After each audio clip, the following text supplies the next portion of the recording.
All right, good morning, guys. Good morning, good morning, good morning. So we are in week number 4, officially. Time is going fast, right? Yes. Yeah, too fast probably, right? Yeah. All right, so the remainder of this week, or today, we're going to be talking about perioperative nursing, okay? So, did you guys read yet?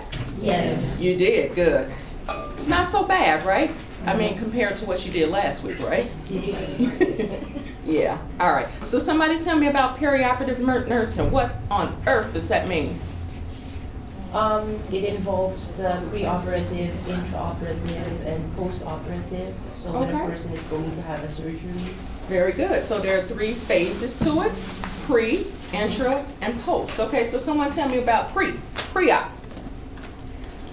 You're basically preparing the patient to go to surgery. You gotta make sure they get consent, do an assessment, check for allergies and any medication, make sure they have their NPO before surgery. Very good, very good. Excellent. What about intraoperative?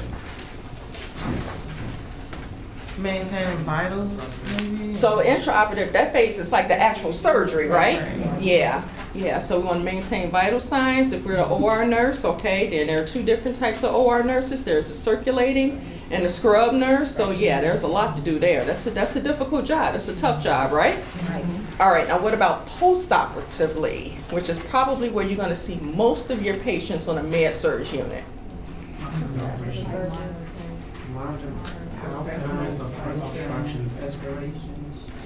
Making sure they're stable, oriented.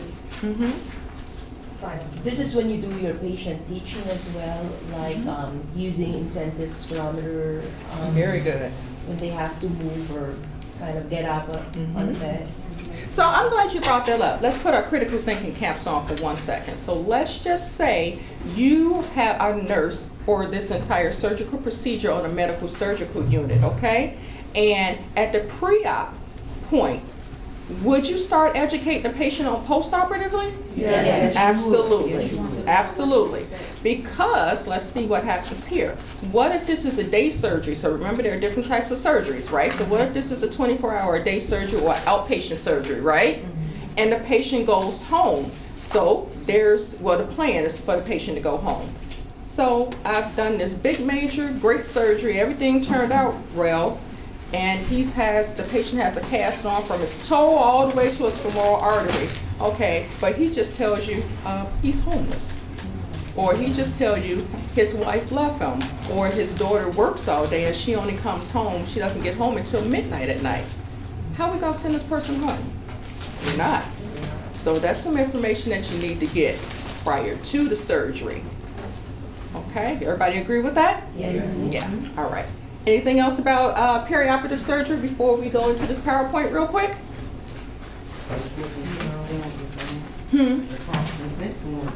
Yes, we're gonna talk about that, yeah. Okay, all right, let's do it. All righty, so you know my PowerPoints are pretty much only complex concepts and things that you must absolutely positively know. All right, so we're gonna go ahead and start with the preoperative phase, okay? So preoperative phase, the timeline for that is from the time the surgery is scheduled to the time the care is transferred to the OR team. Okay, so if I'm in my doctor's office today, okay, and my doctor says to me, Gina, you need to get that toe fixed, okay? You need to get that foot worked on.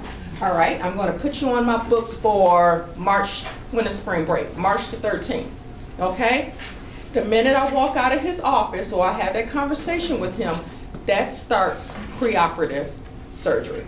Does that make sense? That is the preoperative phase, okay? All right.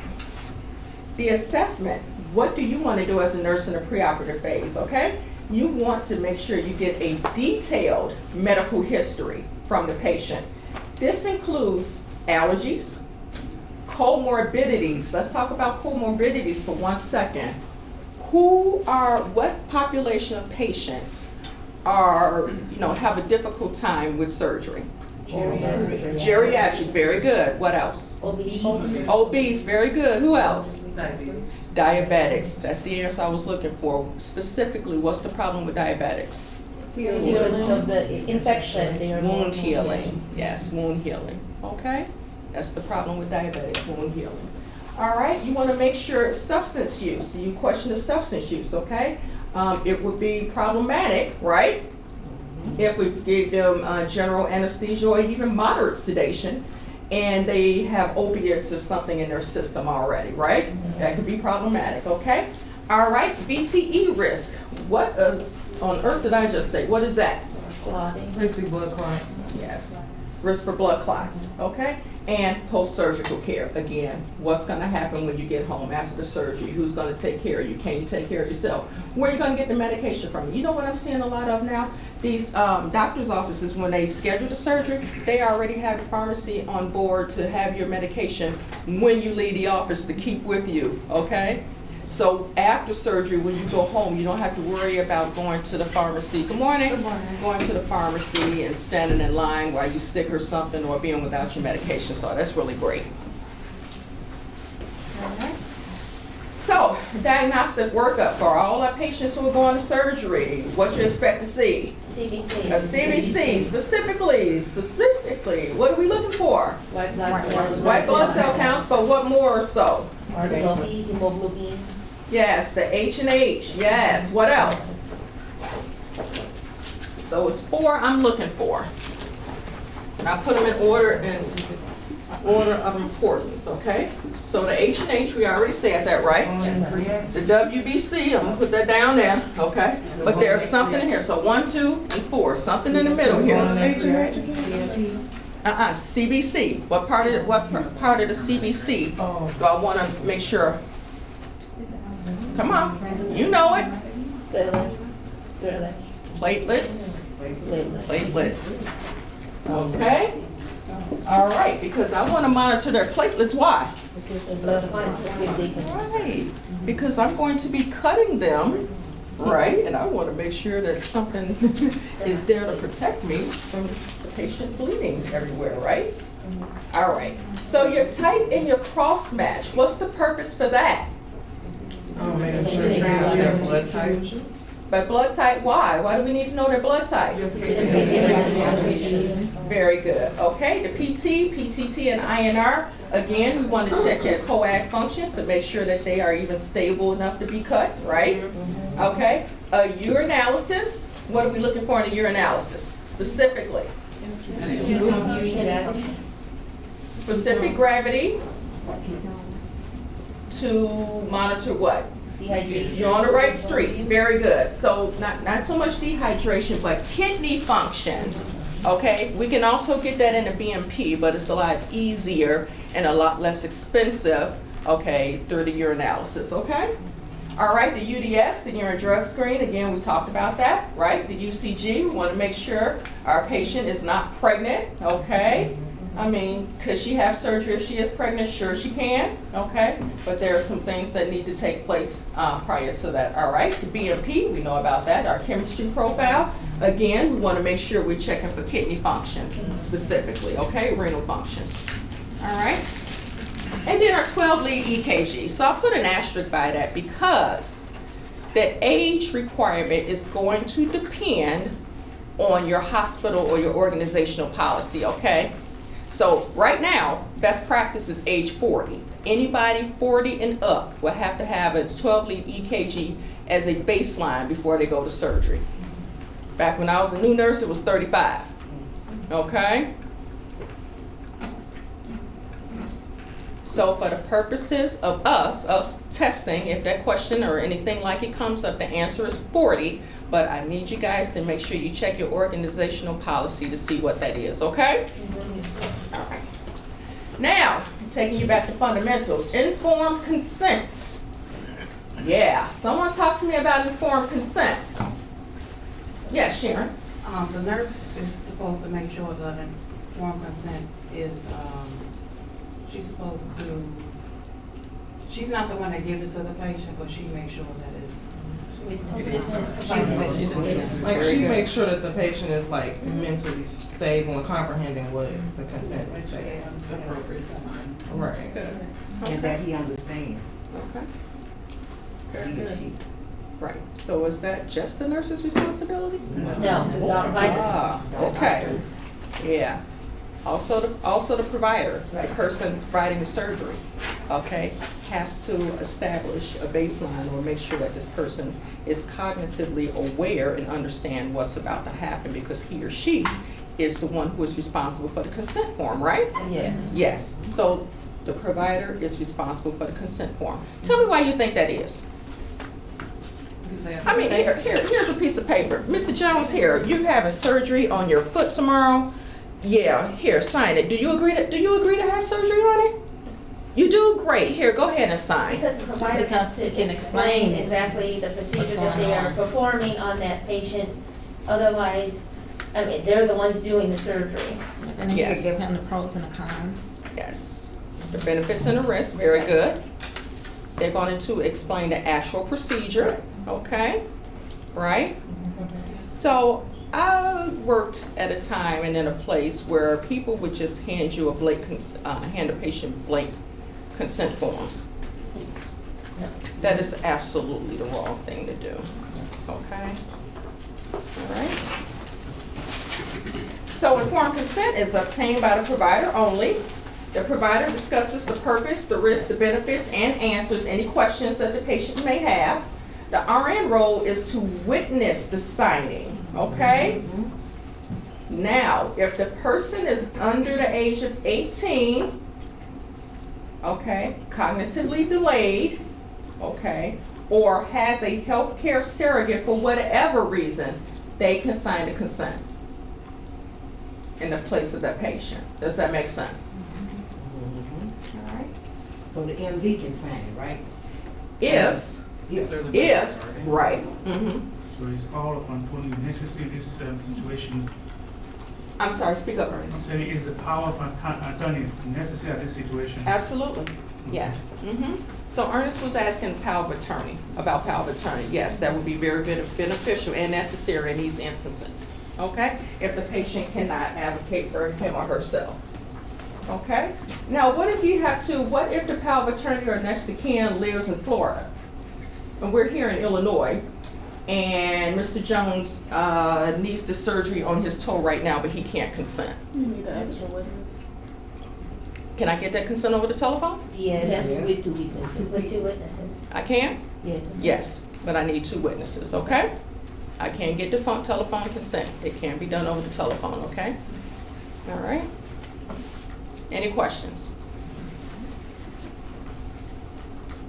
All right, so some nursing considerations that we need to talk about. So this is what you guys are gonna see the most of. It's the pre-op checklist is what we call it, okay? Anyone familiar with any of those? No one ever seen one before? Like they ask if when a patient ate last, I think, and like if they had the scrub down. So, yeah, very good. So those are some of the basic questions. It's gonna be different wherever your organization is, right? Okay, but it primarily just goes down, it's just like it says, a checklist. Who's the patient NPO? Did the patient take the betadine scrub? Did the patient do this? Did you do this? Did you mark the site? Did you check the vital signs? What is the patient's hemoglobin this morning? Things of that sort, okay? So again, it depends on the organization. All right. A medication reconciliation. Now why is that important? Because some medications can interact with the general anesthesia or anesthesia. that Very will be good. used. Very good. Everyone hear what Bernadette said? Yes. Yes. Some medications can interfere with the anesthesia. So I just wrote a couple of specifics down here. How about your beta blockers? What's the problem with the beta blockers? It blocks the Epinephrine. What's the problem with the beta blockers specifically to the patient? decrease the heart rate. Say it louder. Decrease the heart rate. Decreases the heart rate. Contractility. Right. So that can be problematic, right? Okay. What about the ARBs? What about the ARBs? Yeah. Nobody? The ARBs? What are ARBs? The Receptor like block, the ACEN. angiotensin receptor blocker. Uh-huh. So, Decrease. don't overthink it. You got it. You knew what it was, so you know what the answer is.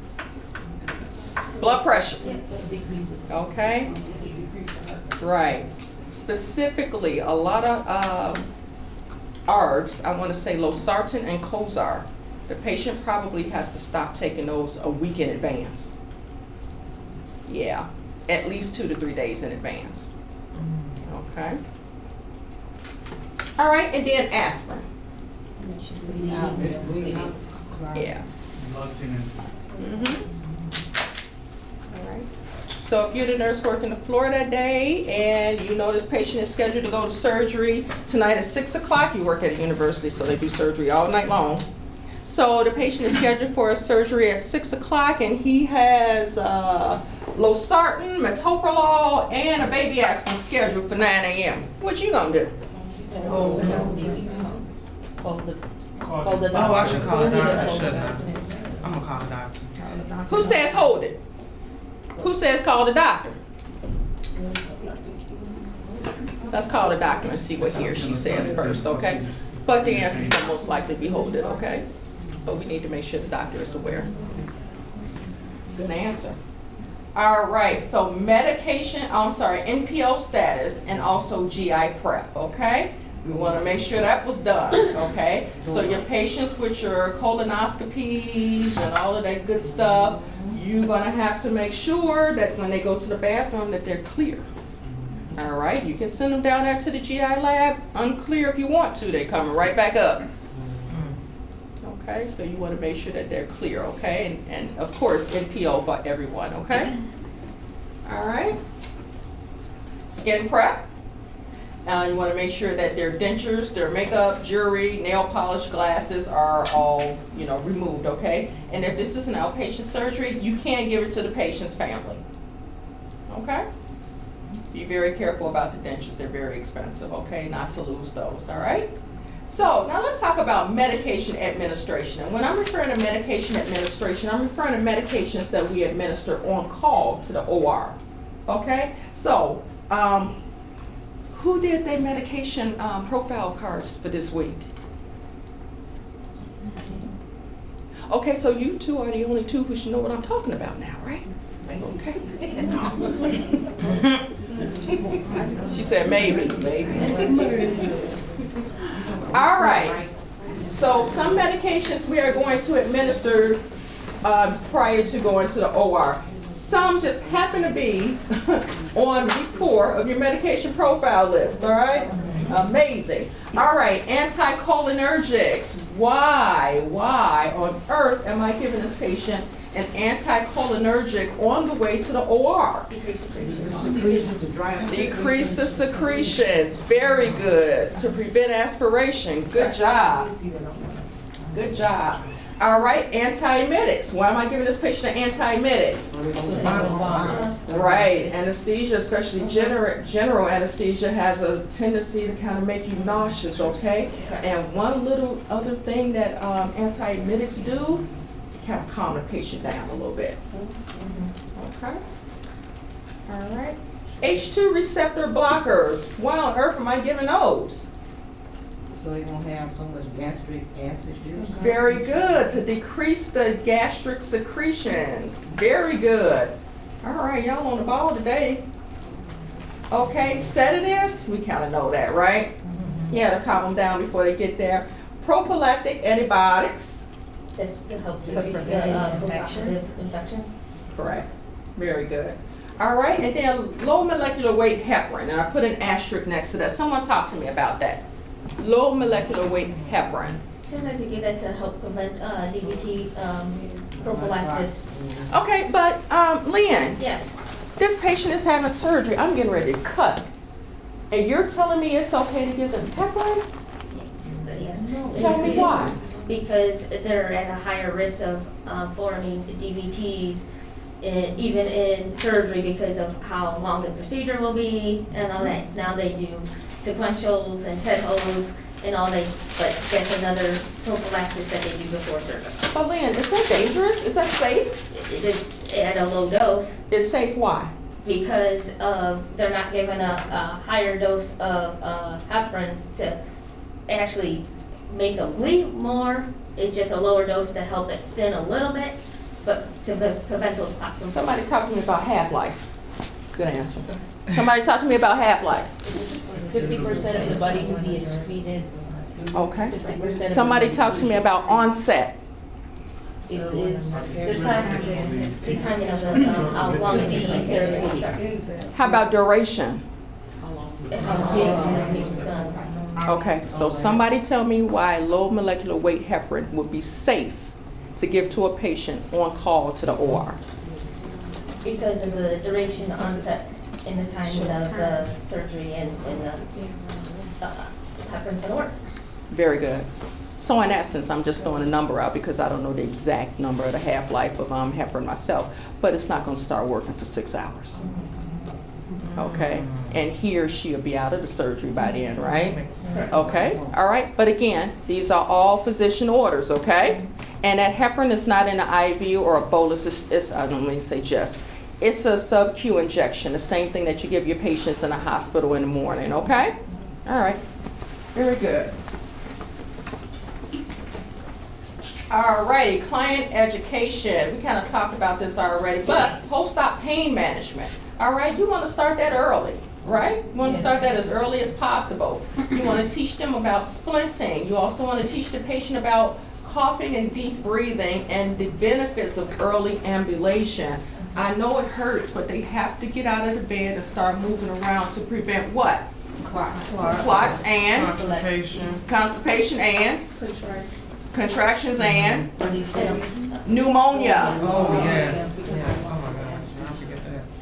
All right, we need them up, okay? We need them moving around. We need them coughing and deep breathing. We even need them eating, okay? When it's appropriate, right? We need to get them started eating because we need to get the bowel start moving, right? Yeah. All right, very good.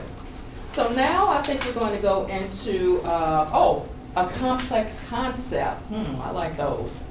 All right, someone talk to me about advanced directives, specifically DNR status. So advanced directives are someone's legal and medical wishes on how to be handled in an emergency situation. All right. Very good, excellent. So DNR, what do you guys know about DNR? What does DNR mean to you? Let me know CPR. Do not resuscitate, no CPR, very No good. intubation. No intubation, very good. No tube feedings, any extensive remains to keep them alive. Very good. Okay, so how do you guys think this plays into a surgery? It usually don't. It can. The percentage is higher during surgery, I guess. I like that. Say that loud, a little bit louder, Ernest. So the percentage of the events happening is larger during surgery. Yeah. So what we gonna do about the DNR? Visually signed. So the DNR is suspended during the surgery. Yep. Okay? So we would try to sustain life even though. Absolutely. Somebody tell me why. Ernest said some of it. Ernest said because, risks come with surgery, right? Yeah. I mean, perhaps the patient was going in, I keep playing with my toe here, with a toe surgery, and the doctor nicked the femoral artery, okay, and now the patient is bleeding. We're gonna do everything possible to save it. Absolutely. So if we need to call in another surgeon, we're gonna call in another surgeon. Absolutely. So that DNR is null and void, even if the patient had it. That's one reason. The other reason is that some things that we do, so this is why it's important to do those medications, guys. Some of the medications that we give and some of the procedures we do, like intubating the patient, sustains your life. Yeah. So that's kind of counter, that's kind of a contradiction of the DNR, right? Of the signed DNR, right? So that's one of the reasons, that's the other reason, the main reason why the DNR is suspended during surgeries. Now, I did some research yesterday, I was working yesterday, and a lot of states are shying away from this. It is very interesting. I would like to research more about that. That's very interesting.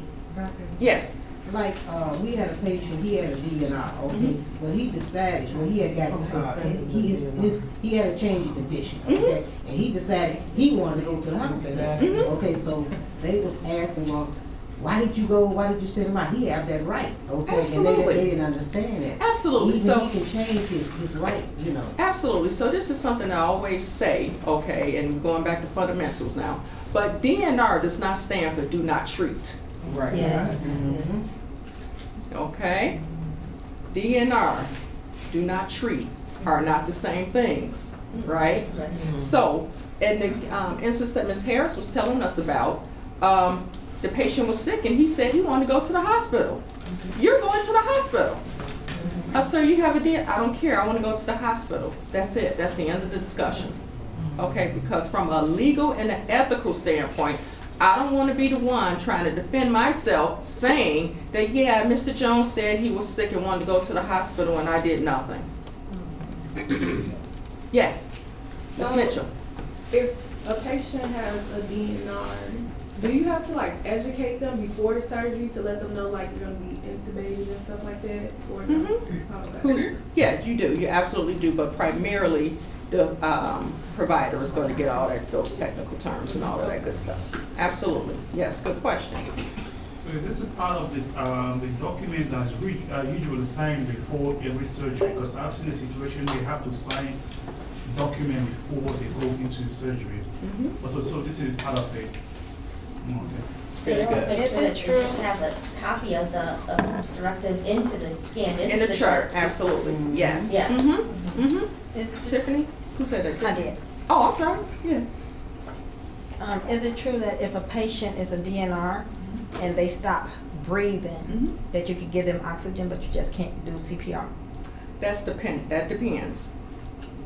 You could probably, what's the point if they stop breathing, putting them on oxygen? That they just having trouble breathing? Trouble breathing or stop breathing? No, just trouble breathing. Yes, absolutely. You're going to give them some oxygen. Absolutely. I misunderstood you. I'm sorry. Okay. Good discussion.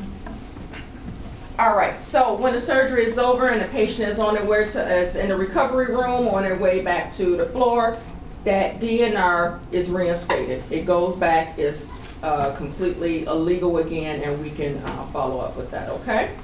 All right.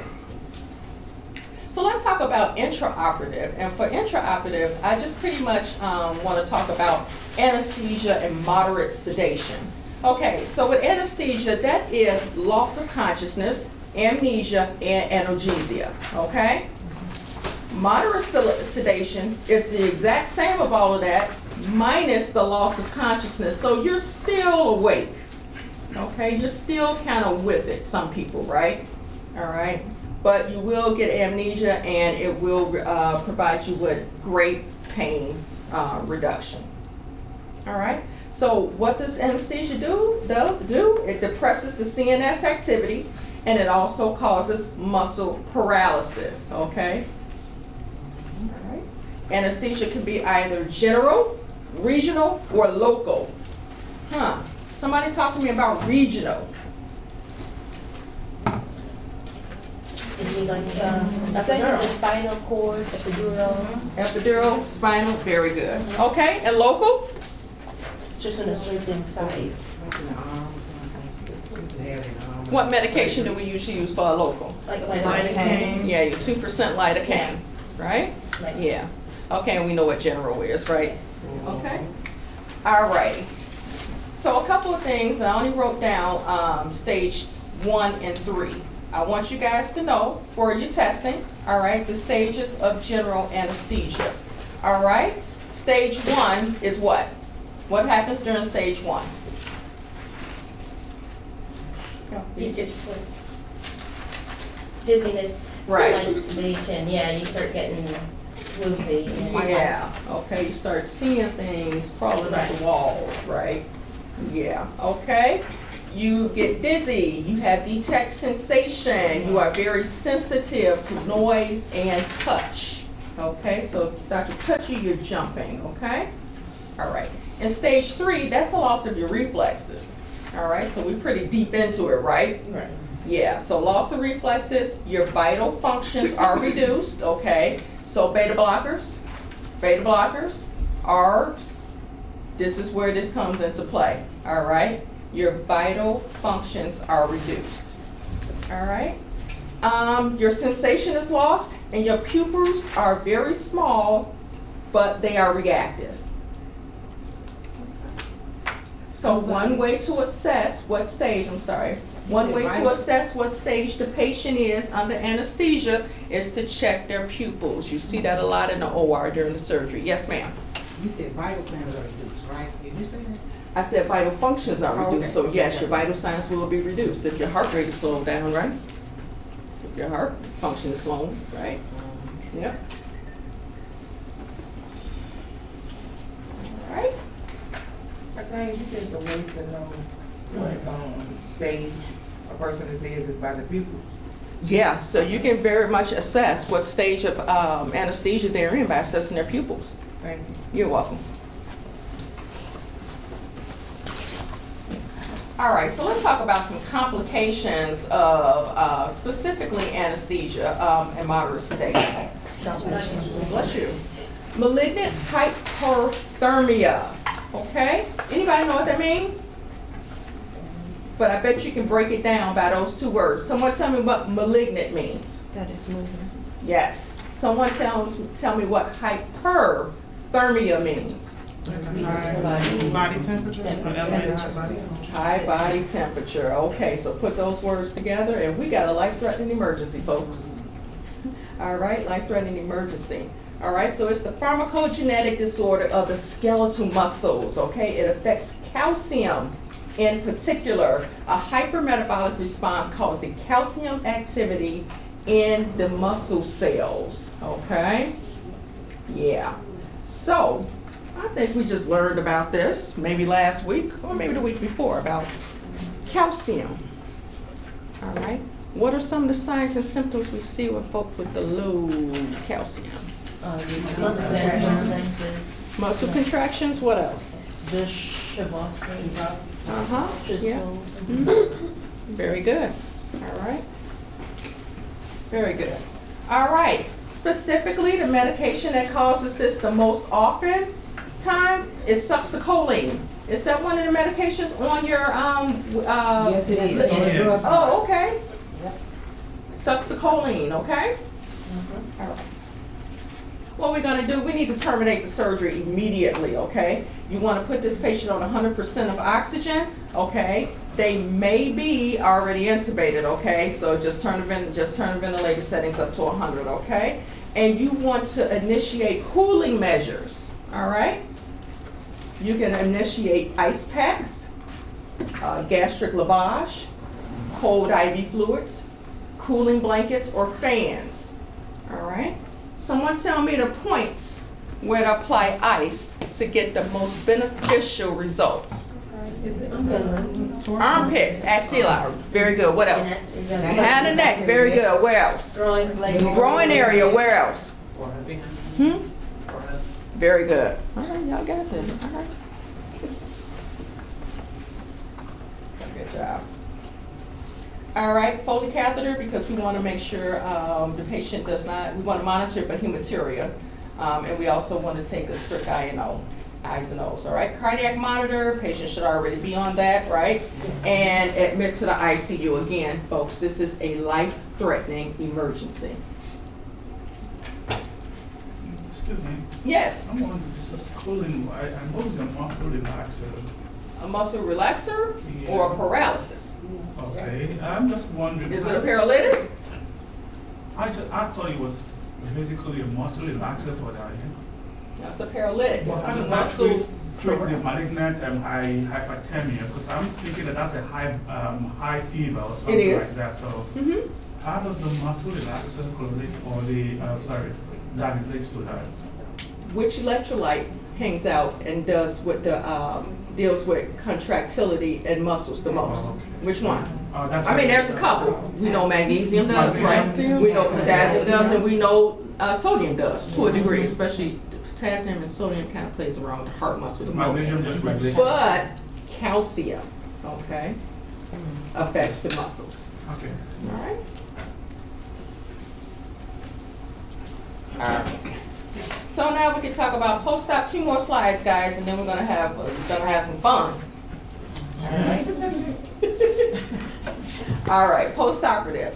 So that timeline is from the anesthesiologist or the CRNA. We're gonna give nurses some props. CRNA or the anesthesiologist hands off to the PACU or recovery room staff. Okay? This patient must be stable and able to breathe on their own before they're considered post-operative. Okay? So we've already extubated them. Okay? Your assessment, your ABCs, airway, breathing, and circulation, your LOC, okay, level of consciousness, vital signs, of course, motor response, reflexes, I's and O's, the surgical site, don't forget to monitor the surgical site, and pain. All right. Diagnostic test, if ordered, a CBC, see that commonly. Again, what am I looking for? H&H, post-surgery, I'm looking at the H&H, right? Make sense? Yes. Yeah. Okay. An Aldrete score. I'm sorry, let's go back to diagnostics. A CBC, a BMP, again, still monitoring kidney function. Right? And also for hypovolemia, right? Okay. And our ABGs. We want to see if this patient is in any type of metabolic or respiratory alkalosis or acidosis, okay? Aldrete score. Who's read about that already? Aldrete scores? Also anesthesia scoring. Right, okay. So the patient can be discharged from the PACU when their Andretti score is between 8 and 10. So if you're the nurse on the floor and the recovery room nurse calls you and say, hey, I'm getting ready to send Mr. Jones back up to you, his Andretti score is 7. Yeah. Okay. You might have to have just a, just a little bit more conversation, okay? But, oh, his Andretti score is 10, no problem. He's clear to come up to the floor, okay?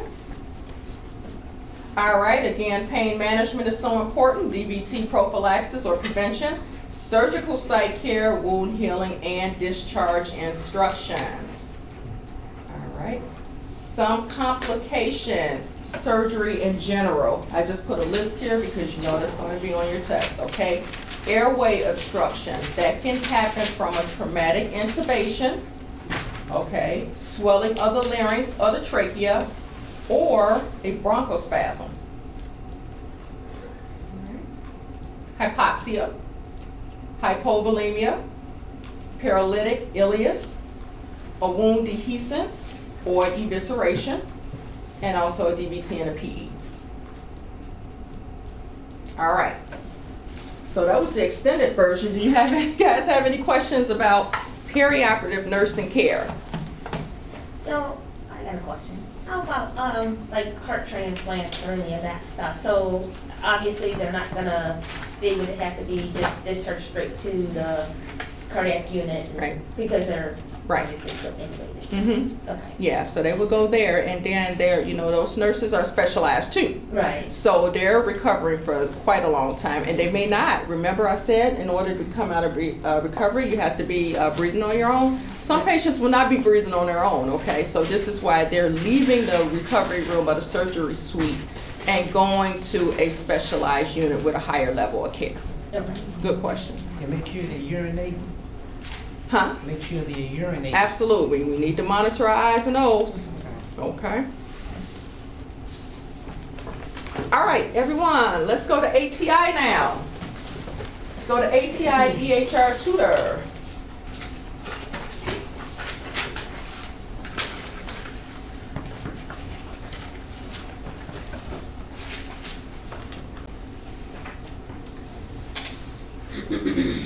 Alrighty, our first, our cohort is going to be theory 524, 0524, right? All right, our first patient that we're going to work on today is going to be Ben Avanos, okay? Ben Avanos. I have a group here with only 2 people in it, right? Yeah. Who's that? Me and then him. Okay. All right. Once you guys pull up Ben's chart, let me know so I can give you instructions on what we're gonna do with Ben.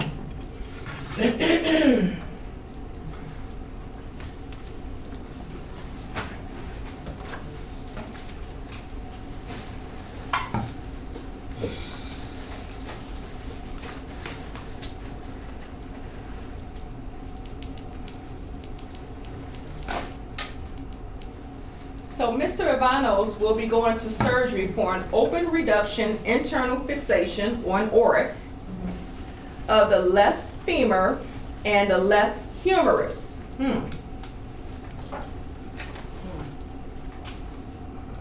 We are going to do a couple things, but one of the things is to create a pre-op list that includes the following: tasks to be completed by the nurse prior to surgery, labs report needed on the medical record, and patient and family teaching needs. So for the sake of this assignment, and you see once you go in, the surgery date is on the 5th. I'm sorry, the 7th. Is it the 5th? No, the surgery date is on the 5th. Okay. Everyone fine, Ben? No? Who didn't find Ben? Okay, are you an EHR tutor?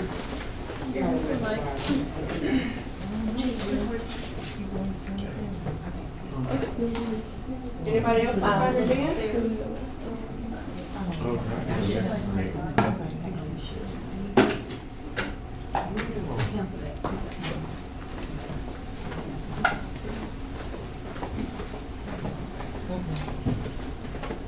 All right, everybody found Ben?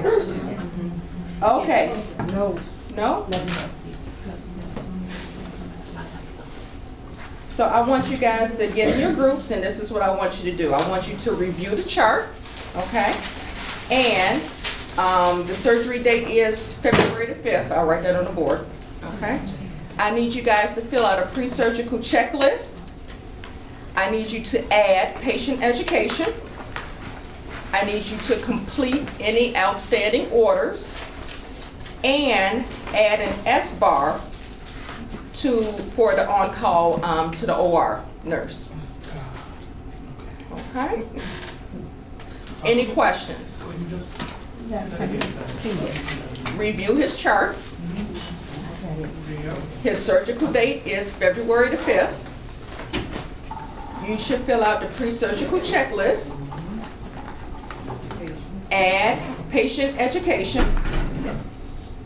Complete any outstanding orders.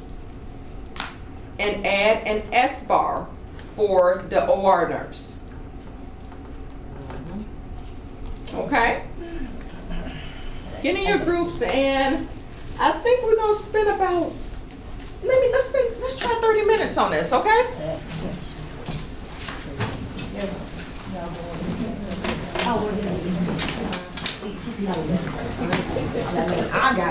And the two who are by themselves, just pick a group.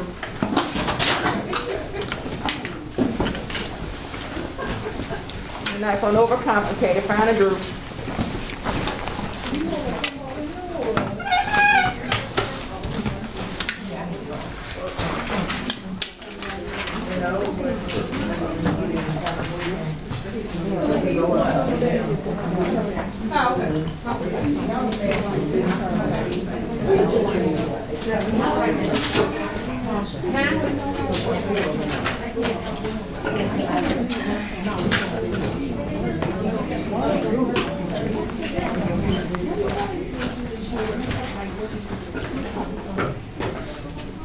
So are we adding this in their chart? That is correct.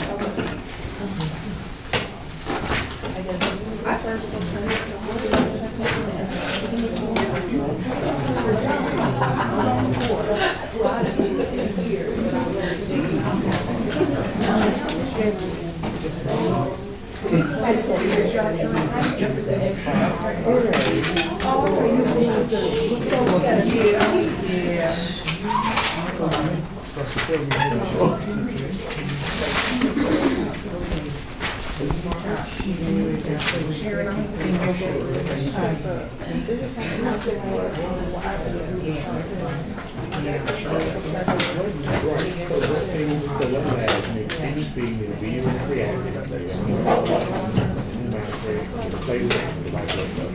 but my question is, how do you get to this? So I think I want to know is, okay, so I'm gonna go to the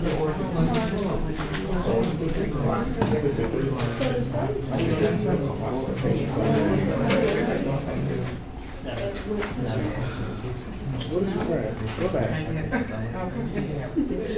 No. Oh, God. I'm not sure about that. So we got that.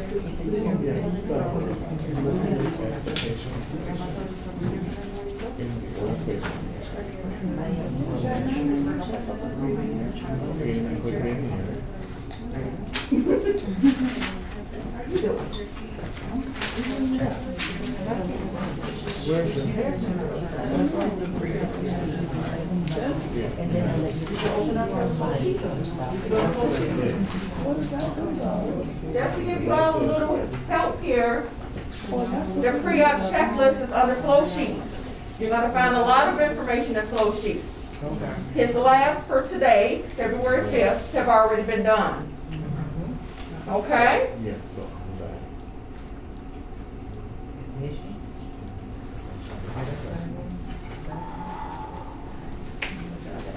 This is what I was the assessment part. I was at that part. She said what I want to share. No, so we have to input the stuff in the actual.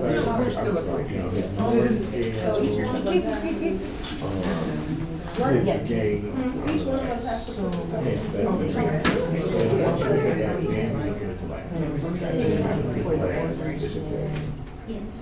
You see it, Sharon? It was under the flow sheet. You had it. Put it under S.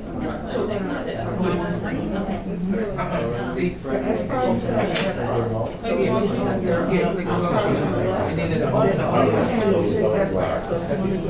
right As you look at and then you scroll down, then you click on pre-op patient. And then I'll just let you write down. What time? Oh, so it's like, once you let go from that, look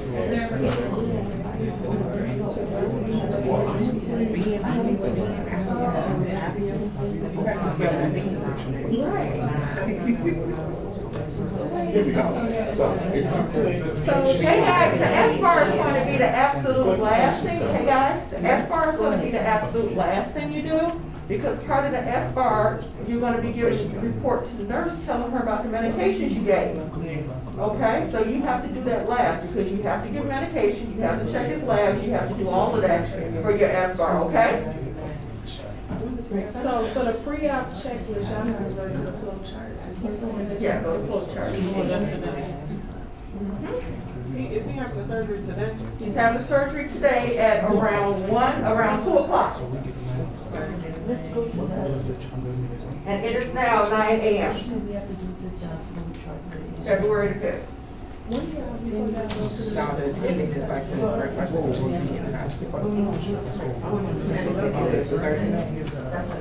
Oh, yeah. I mean, his blood pressure, pain, respiration, he will have the His O2 savings will be around 87%. You got it now, Sharon? So that needs to be addressed. Oh, it's today's date, okay. Okay, you found everything? Procedure to be.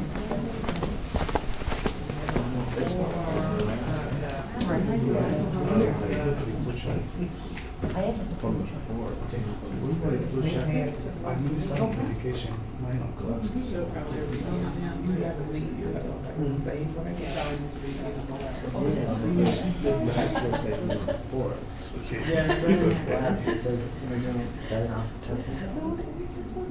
I'm just running out of. Just go like, where you are, where you are. Okay, you want to assess it, you have to put it aside. Which is an image, here's a piece. Yeah, they were just on He has a piece of assessment, assessment, the nurses know that. Or responsible.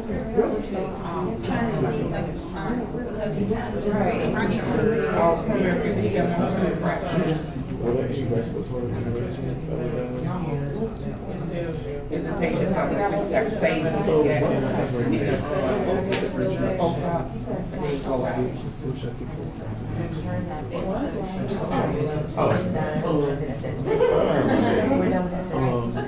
we need to form this thing, because that's the order. We don't form this thing. We need to form this thing. If something is a order, we need a list of medications. How's everyone doing? How's everyone doing? We're trying to work this out. So, Enthusiasm in that, it's so fun. So, Good fun activities here. did you go on the nursing? I did. Oh, okay. Because they're talking about like a conservative addiction. Conservative addiction. You go on the nursing course? And then in the behavioral health? Concerning addiction.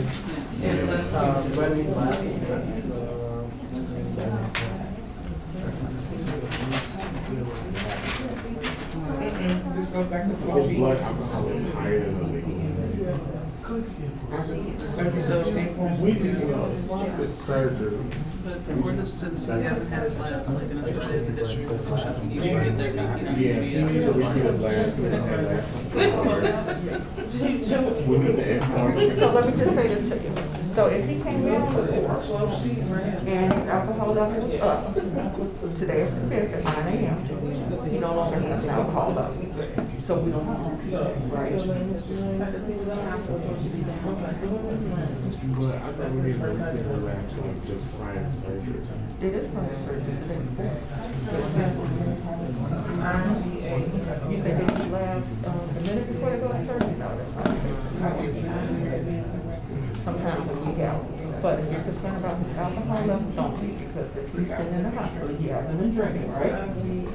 Right? Theoretically, right? So he's completely sober. Do we have a list of medications or he takes? That's a must. That's a must. I think he has a. so then he would be, I mean, so medications are not really pause. Allergy and medication. I mean, because that's what I'm thinking. That's why I get this, and I usually get, I'm moving on. But I was reading the nursing. Ricky and Katrina, y'all are quiet. This is what was ordered for him. I'm just trying to find out if you're on Oh, I put it down. So, Oh, he doesn't. He doesn't. So it's really just, well, not really, that's the main case.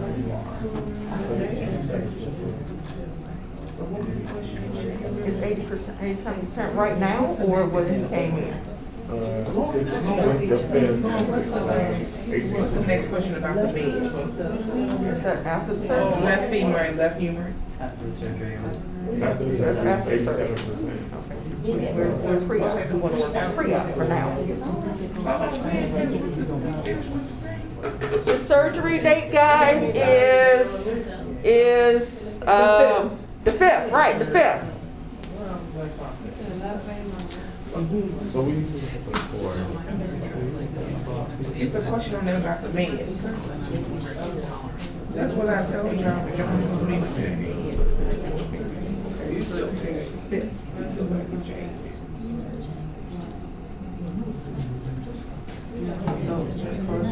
Are y'all, getting everything But we need some for it. No, for the meds. No. Oh, no, you're doing pre-op.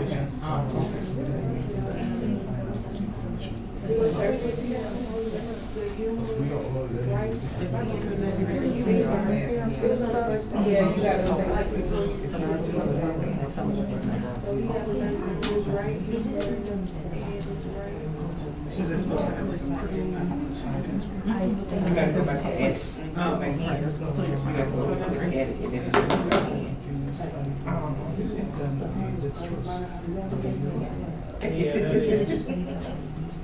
I'm glad you said that because you're gonna be experiencing that as soon as you get to the floor. How it works in the chart. Yes, they do.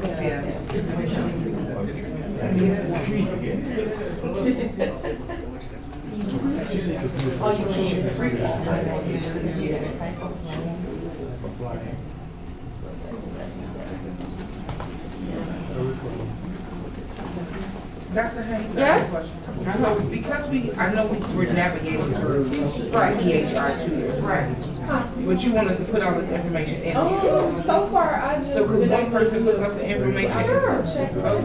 So it's like you gotta This is say your what group. you I'm got, sorry. what you know And I wanna make this and then easy go for all on to of the us. other stuff, like the pre-op medication. You gotta go to the pre-op. And then that's how you figure out what. No, what I'm saying is one person will look up everything and type it It's about a time, and you gotta look at the date. as far as the pre-op. So that's going going in and under out. order. That's a lot. I think it's down like at the bottom. And we can't jump on the two. So you gotta write down, give them medications they give you for the fifth or on the fifth. Cause some of this stuff is like after like the, what's that? I think it's something like 4 of them, and then you'll write that in the pre-operative check that you gave them medication. Did you find a pre-op? Where is that list? It's under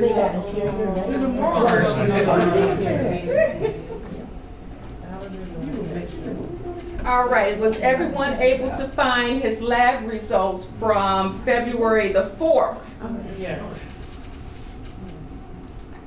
Yes, no, maybe? I'm still stuck on meds.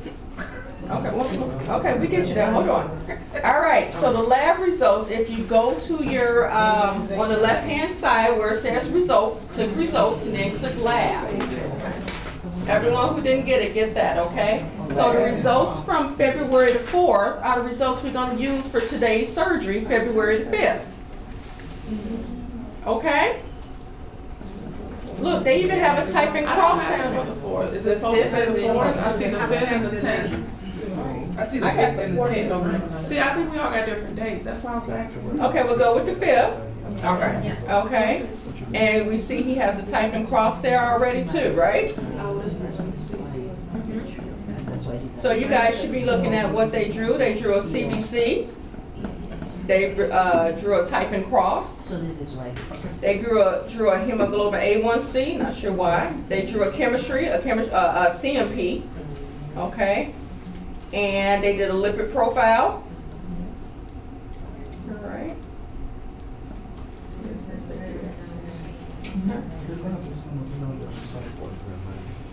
They also did a urinalysis.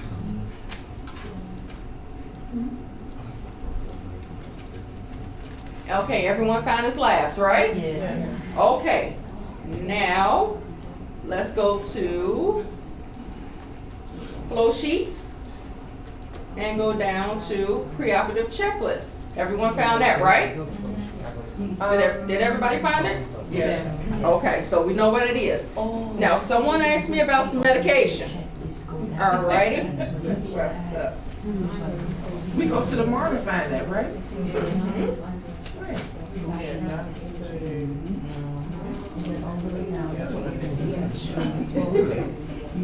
There you go. Okay, and you guys see 2 orders there, well, 3 orders there that are on call to the OR, right? Do you see that? Under the MAR. Go to MAR. Okay. Oh, no, we don't have those. That- No, we don't have those. We just got morphine. I get that. So like after that last morphine right there, we don't have them other two. And you're under MAR. Yeah, I have morphine. We all have different stuff on that. Morphine We don't have and lactate. and dextrose. Dextrose. What happened? Over here. You're looking for 3 medications or 3 orders that are on call to the OR. That's the normal saline. So are you guys in the right chart? Are you guys, did you all go into cohort 0524 all? Yeah. It's The theory, right? Yeah. Yeah, theory, everyone went under the theory cohort? You know what, Dr. Haynes? What date is up here? Because when it says previous 8 hours, it's giving, oh no, it's still giving the same for me. Even I'm on February 7th. 2 8 for the day. I'm sorry? You would use 2 5 or 2 8. It's 2 5. One is the more Yes. normal. And I'm on the 8th as well. When you go to 2.5, Yeah. yeah, it stops at morphine, sulfate. This is the right that you called me out, so this is what I thought he had. when is her surgery, his surgery? The 5th. But it depends on what.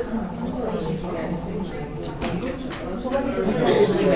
Mine is the 5th or something. Yeah, and, That's about it. Our policy is 15 minutes. Dr. Haynes, Yes. the date of the surgery on February. February 8th, right, 5th. Oh, 5th is it? 5th, because if you look at the lab values from the There's 8th, night on it.